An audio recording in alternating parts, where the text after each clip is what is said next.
여러분 안녕하십니까. 3월 16일 MBN 주말 뉴스와이드 시작합니다. 오늘 함께해 주실 출연자분들 소개해드리겠습니다. 송영훈 국민의힘 중앙선대위 대변인, 서영주 더불어민주당 상근 부대변인 나오셨습니다. 어서 오십시오. 안녕하세요. 예. 안녕하세요. 예, 한 주간에 먼저 정치권 있었던 일들 살펴보겠습니다.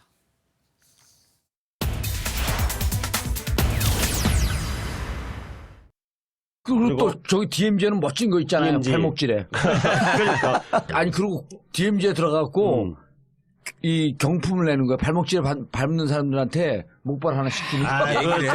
그거는 아니. 왜냐하면 댓글을 봐야 되거든. 예. 이게 벌레가 많이 들어왔나, 진보가 맞나, 보수가 맞나 아이 이것도 봐야 벌레가 되거든. 뭡니까 또? 왜요? 언어 좀 곱게 좀 써주세요. 아니 그게 막말이에요? 아니잖아요.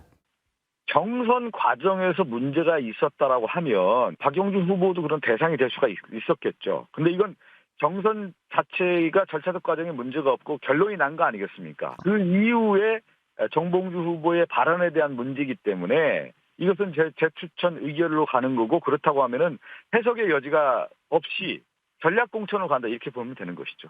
저희 공천 과정에서 광주 5.18 민주항쟁과 관련한 어떤 이슈들이 있었죠.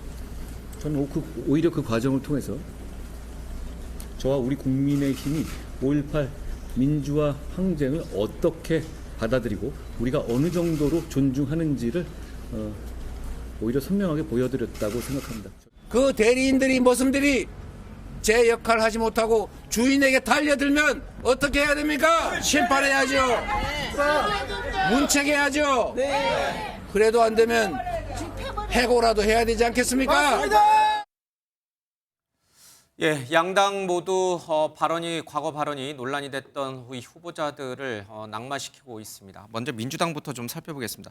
서영주 부대변인, 그 지금 박용진 의원을, 그러니까 지금 정봉주 전 후보가 이제 낙마를 하면서 과연 전략공천에 박용진 후보를 후보 대상으로 올릴 것이냐, 아니면 배제할 것이냐, 이제 이게 좀 논란이 계속되는 것 같습니다. 네. 이재명 후보는 박용진 후보도 후보군의 하나다, 이렇게 얘기를 했죠. 그러니까 이제 이게 조금 더 정리를 하자면, 예.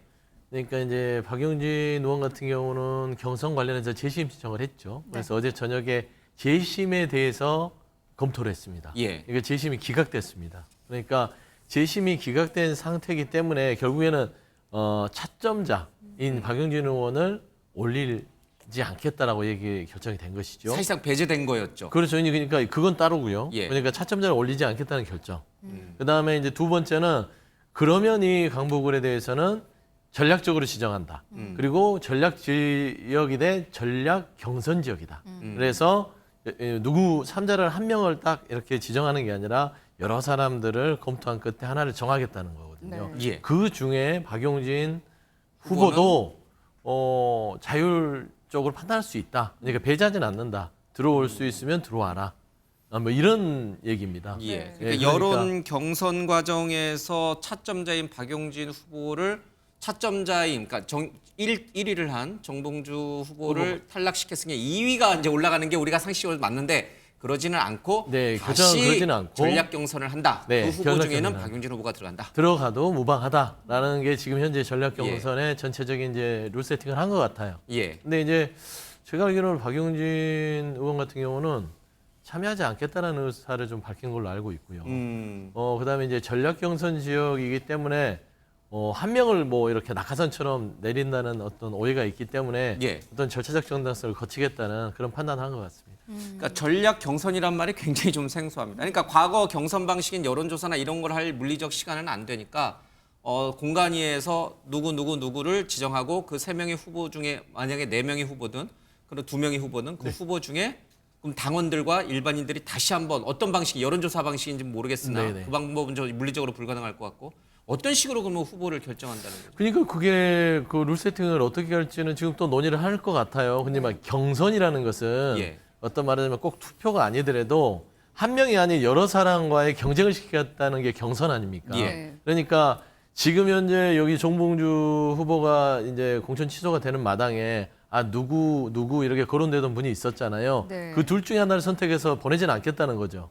그러니까 그들을 포함한 여러 사람들의 후보자 추천을 받아서 예. 공관위가 그거를 검토해서 경선의 방식은 공관위에서 지정해서 빠른 시간 내에 경쟁을 통한 선출 방식으로 결정하겠다라는 것이라서 네. 아마 누군가를 내려받았을 때 같은 부담감들을 최소화하기 위한 하나의 어떤 결정을 한 것 같습니다. 일각에서는 뭐 아직 뭐 어떻게 정해질지는 모르겠습니다만 그냥 박용진 의원이 다시 공천을 받는 게 좀 껄끄러워서 그런 건 아닐까요? 그러니까 지금 현재 이제 박용진 후보가 차점자고 네. 그다음에 명백하게 정봉주 후보에 대해서는 당에서 공천 결정을 취소했잖아요. 예. 그러니까 그 친명의 좌장이라고 불렸던 정성우 의원도 박용진 의원을 하는 게 어떻겠냐는 어떤 입장문을 여러 의원들하고 또 냈더라고요. 예. 그다음에 뭐 박지원 전 국정원장도 지금 후보를 하고 있지만 네. 박용진 후보를 해라. 그다음에 김부겸 지금 공동 선대위원장 하시는 그 선대위원장도 그런 의견을 내시는데 당에서 여러 가지 입장들이 있는 것 같지만 네. 전국적으로는 전략 단위에서 결론을 박용진 의원은 절대 안 된다라는 게 아니라 네. 이 부분을 전략적으로 판단해서 가는 게 더 좋겠다라고 결정한 것 같습니다. 그러니까 지금 말씀 중에 한민수 조상호 변호사 이게 한민수 대변인과 두 사람의 전략 경선 후보 지정 얘기가 나왔는데 그 두 사람은 배제한다는 얘기인가요? 그 배제는 아니고요. 그러니까 그들을 포함한 것이죠. 그들도 포함된다. 한민수 대변인도 당에 오랫동안 헌신했던 분이고, 근데 조상호 변호사는 이제 금천에서 경선을 이 결과가 나왔던 후보군이라서 일단 뭐 아마 이거는 또 그 대표랑 친한 그 변호사 대장동 변호사이기 때문에 아마 올라온 것 같고 네. 이탄희 의원이 불출마 선언했는데 이게 말하자면 총선 불출마가 아니라 지역구 불출마거든요. 예, 예. 그래서 이탄희 의원까지도 뭐 포함해서 여러 군들을 좀 여러 가지 그 좀 추천을 받은 다음에 거기서 진행할 것 같습니다. 근데 이제 이해찬 공동선대위원장이 그런 말씀에 선거에서 승자와 패자가 있을 뿐 2등은 없다. 그러면서 이제 박용진 후보가 배제되는 게 맞다라고 얘기를 했는데 4년 전으로 돌아가면 이게 다 얘기가 달라요. 그 당시에 부산 금정회에서 후보가 공천이 취소되니까 차점자인 2위 후보에게 승계가 됐거든요. 공천이. 왜 그때는 이해찬 이 공동선대행이 맞다라고 얘기하고 지금은 틀리다라고 얘기합니까? 그러니까 이제 이해찬 공동선대위원장이랑 김부겸 공동선대위원장이 지금 얘기가 달라요. 얘기가 아예 그냥 각이 섰잖아요. 예. 하면 좋겠다. 승자와 패자만 있다. 그럴 필요 없다. 근데 당원 당규상 경선에서 1위 후보가 무슨 어떤 병고로서 탈락이 됐을 때 차점자를 올린다는 규정은 없습니다. 명문화돼. 그렇기 때문에 이건 대단히 정무적인 영역이에요. 그때도 정무적이고 지금도 그러니까 정무적이다. 지금도 정무적이고 그때도 지금도 다 정무적이기 때문에 정무라는 게 그때그때 다르잖아요. 네. 그래서 이거를 보통 정치권에서는 전략이라고 얘기를 합니다. 그래서 전략적 판단을 했기 때문에 예. 이거는 지도부가 이 전략적 판단이 표심에 긍정적으로 작용할 건지 부정적으로 작용할지는 뭐 충분히 고민하지 않았겠습니까? 정무와 전략이 이렇게 고무줄처럼 이렇게 이게 그때 4년 전과 지금 이렇게 확확 달라지는 건 줄은 몰랐습니다. 예, 그럴 수 있다. 충분히 그럴 수 있다. 참 이 정치권이라는 게 이 정무라는 게 애매한 영역입니다. 우리 상금 부대변인께 제가 너무 직국에 계속 곤란한 질문을 몰아붙이고 있는데 예, 국민의힘도 예. 사실 이 막말 논란에서 좀 자유롭지 못한데요. 오늘 결과가 나왔어요. 막말 논란이 있었던 장해찬 후보에 대해서 공천이 결국에 취소가 됐습니다. 국민의힘에서도 여러 각종 논란들로 공천이 취소된 지역만 벌써 4군데나 됐는데 장해찬 후보 같은 경우에는 SNS로도 사과하고 또 사과 기자회견까지 했었는데 결국에는 공천을 취소했습니다. 그 배경은 어디에 있다고 보시나요? 그만큼 이제 국민 눈높이를 무겁게 여기는 것이죠. 그러니까 공천이라고 하는 것이 어떤 공정한 절차에 의해서 공개적으로 당이 공식적으로 국민을 위한 공복을 추천하는 거 아니겠습니까? 네. 그러다 보니까 결국에는 최종적인 기준은 국민의 눈높이가 될 수밖에 없어요. 그러니까 장해찬 후보 같은 경우에는 사실 이게 정말 공천을 취소해야 될 사유가 맞는지에 대해서 당내에서도 여러 의견이 있었던 것이 사실입니다. 네. 왜냐하면은 어떤 정치인이 되고 나서의 일이 아니고 뭐 24살, 25살 굉장히 젊은 대학생 시절에 개인적인 의견을 정말 개인의 SNS에 사적으로 썼던 것이 이제 10여 년이 지나서 발굴이 된 거 아니겠습니까? 예. 네. 그래서 논란이 됐기 때문에 과연 그러면 어디까지 그 공직 후보자로서의 자격을 물어야 되는 것인가에 네. 대해서 여러 가지 의견이 있었던 것이 사실인데 아마도 제가 봤을 때는 이게 너무나 그 SNS 나오는 내용들이 많아서 네. 결국에는 영향을 미치게 된 것 같습니다. 그래서 1시간 반 전에 지금 공관위가 네. 공천 취소하는 것으로 이렇게 장해찬 발표를 했습니다. 후보도 그렇고 정봉주 후보도 마찬가지였고요. 사실 이번에 요즘에 한 발언들이 문제가 된 게 아니라 예전에 했던 얘기들이 거슬러 올라가서 지금 논란이 되고 문제가 돼서 결국엔 공천까지 취소가 된 거거든요. 이거는 사전에 검증하지 못한 공천 시스템에도 문제가 있다고 봐야 되나요? 왜 걸러내지 못했다는 데 대한 비판에 대해서는 어떻게 보시는지. 그런데 이제 그 정봉주 전 의원의 경우와는 약간 사유가 다른 것이 네. 정봉주 전 의원은 2004년에 17대 국회에 등원했습니다. 그때부터 쭉 정치인이에요. 그리고 그 문제의 목발 경품 발언은 2017년에 있었거든요. 그러니까 그렇게 오래된 일도 아니고 본인이 어쨌든 전직 의원으로 정치인 신분에서 한 대단히 부적절한 발언입니다.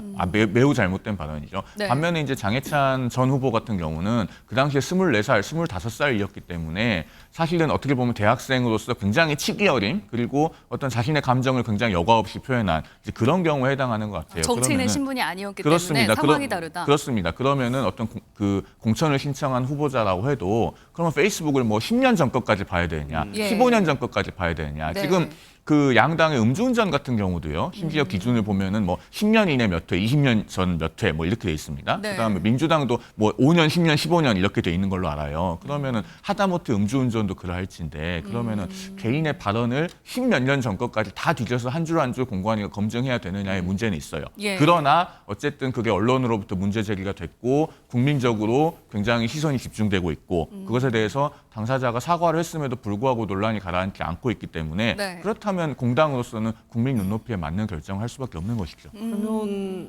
조금 그러니까 지금 양당이 누가 흠이 있는 공천 후보자를 먼저 탈락시키나 경쟁 레이스를 하고 있는 것 같습니다. 민주당에서 정봉주 후보를 탁 탈락시키자마자 바로 머뭇머뭇하던 도태 후보를 또 탈락시켰어요. 사실관계는 도태 후보가 조금 먼저 탈락했습니다. 10여 분 정도 저희가 먼저 발표를 했고 그래 참 이게 언론마다 조금 보도되는 내용이 다른데 예 알겠습니다. 그럼 서로 먼저 누가 먼저 탈락시키냐 그 경쟁 레이스가 벌어진 것 같아요. 도태 후보도 그렇고 지금 이제 장해찬 후보도 그렇고 사실 언론에 이미 흠결이 있다라는 보도가 나온 지는 며칠 됐어요. 왜 그때 빨리 지도부가 공관위가 판단을 하지 못했을까? 왜 며칠 머뭇머뭇거리고 진정성 어린 사과를 했으니 넘어가자. 왜 이런 초동 조치를 했을까? 그 부분은요. 예. 국민 여론에 대한 응답성입니다. 그러니까 공관위가 이것은 바로 판단해서 뭐 단칼에 자르고 말고 할 문제가 아니라 절차에 따라서 어쨌든 일단 추천이 된 후보입니다. 그런데 뭔가 공관위가 알지 못했던 사유가 발생했어요. 그 상황에서 도태 후보나 장해찬 후보나 공개적으로 사과를 했습니다. 예. 도태 후보는 뭐 장문의 사과문도 발표했고 장해찬 후보도 마찬가지인데 예. 그렇게 됐을 때 그러면은 국민들께서 그걸로 충분하다라고 판단을 하시고 용서를 하고 수용을 하시는지 그걸 봐야 되는 거죠. 그걸 보기 위한 최소한의 시간이 필요한 겁니다. 정봉주 후보 같은 경우는 우리가 딱 들어도 도저히 이건 인륜상 할 수 없는 발언이잖아요. 목발 그 지뢰로 다리를 잃은 장병들이 엄연히 존재하는데 거기다 대고 목발을 경품으로 주자 이런 얘기는 딱 들어도 수용할 수 없는 발언인데 비해서 장해찬 후보 같은 경우는 한 12년, 13년, 14년 전에 과격한 언사를 쓴 것은 맞는데 그것이 개인의 영역에서 있었던 것이기 때문에 그러면은 재차 사죄를 했을 때 국민들께서 어떻게 보시는지를 지켜본 것이고 그래도 이제 국민들께서 이것은 부족하다라고 생각하시는 걸로 보여서 공관위가 철회를 하게 이른 것으로 보입니다. 자, 정봉주, 도태우, 장해찬 이제 이 두 명 탈락시켰고 이쪽 이제 한 명인데 한 명 더 남았잖아요. 지금 경기 안산갑. 이 예. 양문석 후보요? 후보에 대해서 지금 분당에서 열심히 뛰고 있는 이광재, 친노의 굉장히 핵심이었죠. 그렇죠. 노무현 대통령의 보좌관을 예, 지냈고요. 너무 지금 생각해도 이거는 이해할 수 없다라는 굉장히 슬픈 일이다라는 통감한 아주 굉장히 뭐랄까 이게 좀 점잖게 표현해서 그렇지 굉장히 화가 난다는 뜻이거든요. 양문석 그러면 후보는 어떻게 됩니까? 그러니까 양문석 후보입니다. 이제 제일 처음에 이제 보면은 탈락될 사람이 양문석 이게 후보는 여야 간에 되게 이게 이 흐름이 재밌는 게 정우택, 조수현, 성일종, 도태우 후보들의 어떤 막말 이런 논란들이요. 이게 정봉주 후보로 넘어왔다가요. 정봉주 후보가 한참 무르익으니까 다시 장해찬. 거기는 장해찬이 이제 끝나고 나니까 양문석. 이렇게 그러니까 해서 핑퐁이에요, 왔다 서로. 핑퐁이란 말입니다.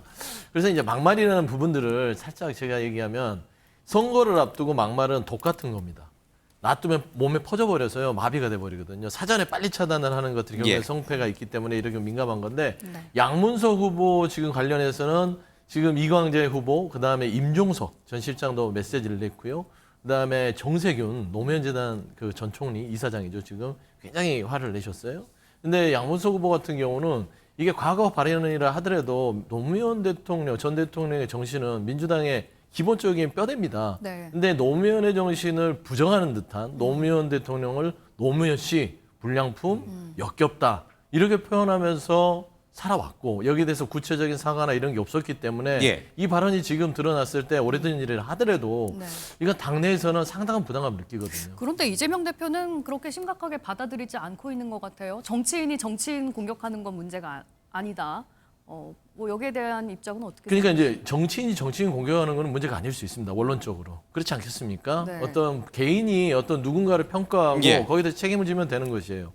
하지만 도태우 후보를 제가 곰곰이 생각해 봤어요. 네. 왜 공천 취소가 됐을까? 뒤에는 박근혜 전 대통령과의 관계성을 생각했을 때는 상당히 부담이 됐음에도 불구하고 공천 취소했다는 것들은 예. 도태우 후보가 얘기했던 5.18 북한 개입설, 그러니까 5.18 정신을 부인하는 거잖아요. 그거는 윤석열 대통령과 한동훈 비대위원장과 국민의힘의 당헌 강령의 5.18 정신을 강조했던 거를 부인해버린 겁니다. 네. 결국엔 당의 중심에 전체적인 맥락을 부인한 후보를 둔다는 것은 큰 부담인데 그러면 양문석 후보 자체가 그렇게 개인적으로 할 수는 있으나 네. 그 후보가 노무현 정신에 대해서 노무현 대통령은 불량품이고 노무현 전 대통령은 모든 어떤 환경노동하는 게 역겨운 행동이었고 라고 비판을 하고 생각하는 후보가 자당의 후보로 출마를 했다?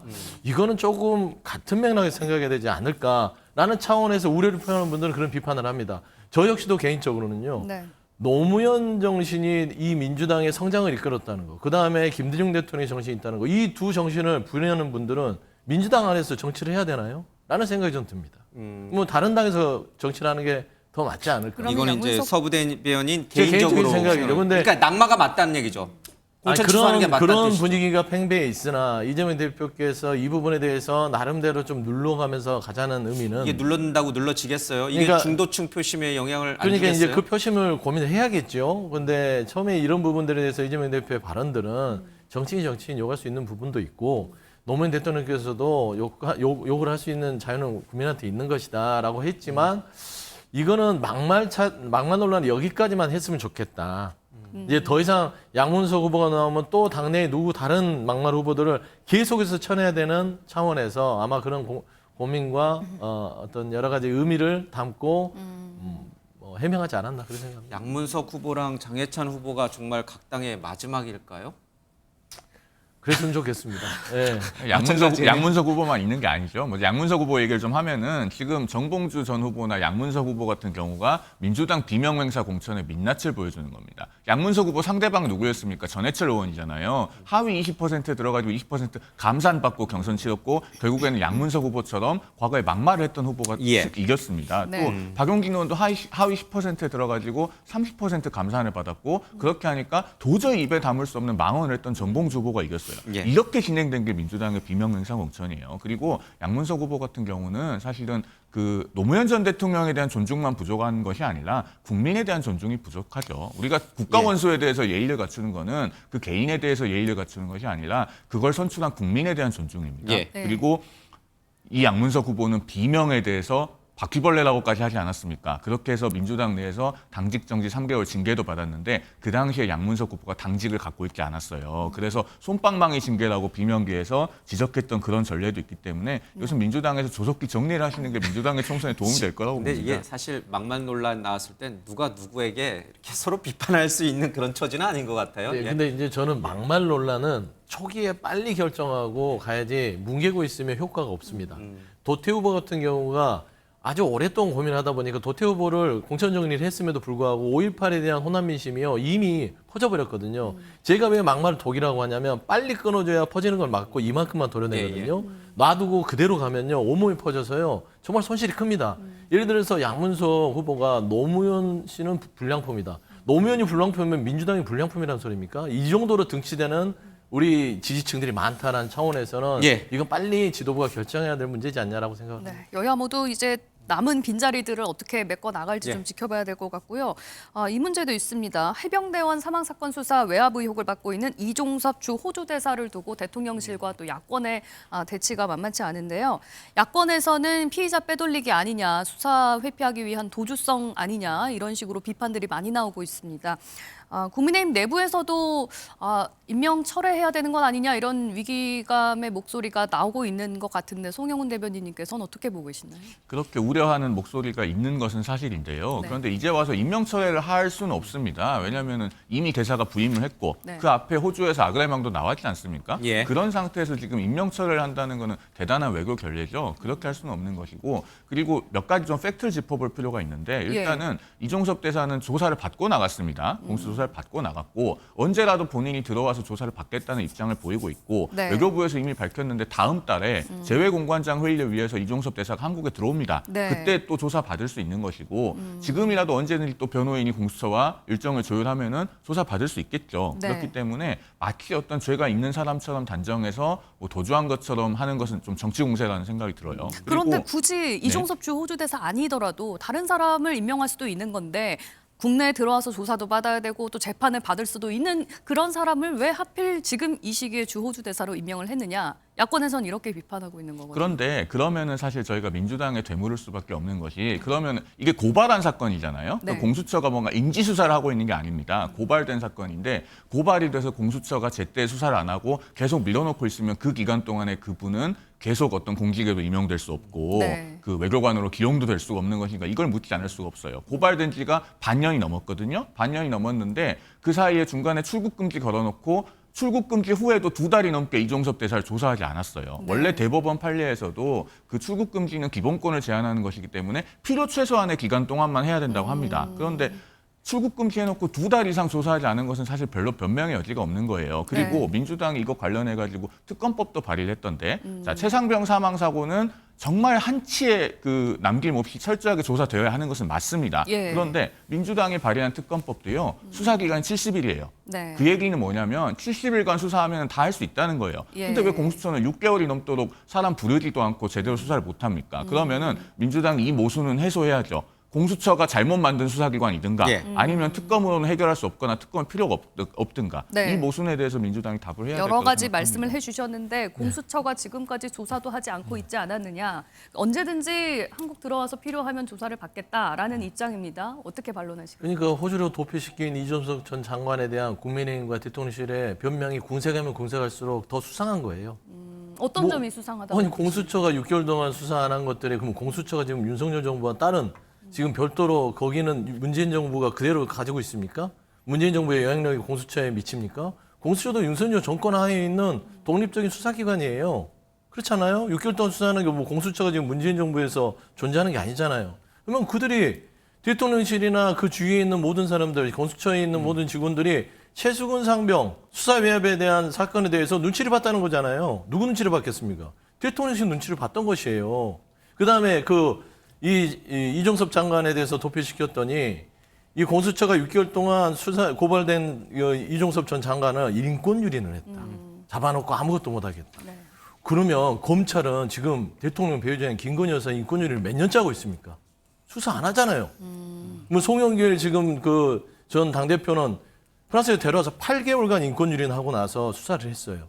그러니까 이종섭 전 장관 공수처가 데려다 수사를 했는데 면피용 수사를 했습니다. 네. 제출한 휴대폰도요, 새 폰이에요.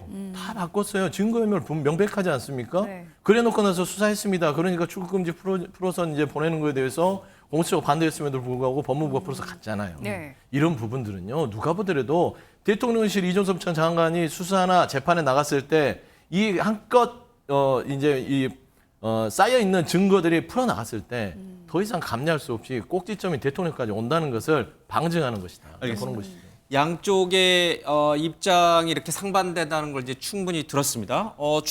누구 말이 더 맞는지는 판단하기가 어렵습니다. 이제 저희들로서는 이제 시청자분들은 판단하고 계시겠지만, 근데 결과론적으로 봤을 때, 그러면 이종섭 전 장관의 이 출국 문제, 호주 대사 임명 문제는 그러면 결과적으로 봤을 때 국민의힘에게 선거 국면에서 유리하게 작용을 하느냐, 아니면 불리하게 작용하느냐. 그걸 보면 민심이 무엇을 원하고 있는지를 조금 더 알 수 있잖아요. 최근에 이 서울 수도권이라든지 전국적으로 봤을 때 국민의힘의 우세 분위기가 꺾였다. 1, 2주 전과는 굉장히 달라졌다. 오히려 민주당의 우세 분위기로 돌아섰다. 이런 얘기들이 심심찮게 나오는데 그 요인을 살펴봤더니 이종섭 전 장관의 이 호주 대사 임명과 출국이 중도층 표심을 흔들어놨다라는 분석들이 많습니다. 동의하세요? 그러니까 그런 지적이 있는 것은 사실입니다. 그리고 예. 그렇기 때문에 이종섭 대사가 더 적극적인 입장 표명을 해야죠. 나는 언제라도 들어와서 조사받겠다. 그리고 실제로 공수처와도 조사 시점에 대해서 조율을 하고 가급적 빨리 들어와서 조사를 받는 게 좋다고 봅니다.